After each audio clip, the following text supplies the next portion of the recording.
Салам кыздар, биз бүгүн мына кашкарсе материалынан шапка тигебиз. Бизге ушундай 2 кабат бүктөлгөн материал керек. Азыр мен жазып көрсөтөм. Бул жагына 30 см, бул жагына 26 см материал керек.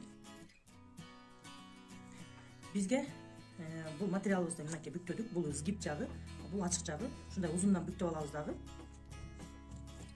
Мына жерден 8 см өлчөйбүз.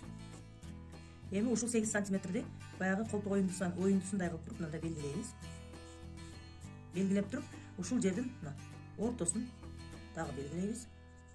Ушул ортосунан бул жака 1,5 см дагы белгилейбиз. Эми ушул 1,5 см мына жерди туташтырып алабыз.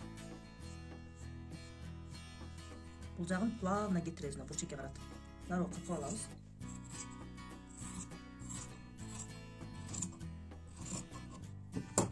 Плавно кесебиз. Эми бул жерден биз 3 см ылдыйга түшүрөбүз.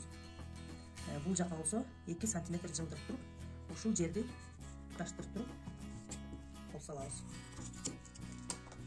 Эми ушинтип кыркылган, ушундай кыркылган абалда мына эки бетин бириктирип азыр тигебиз.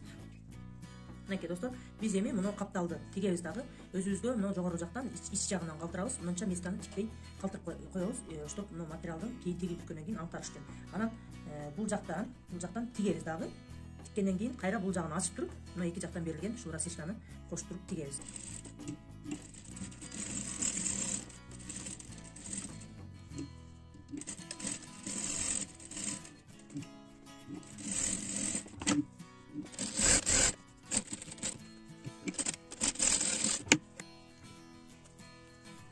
Ушинтип биздин шапкабыз даяр.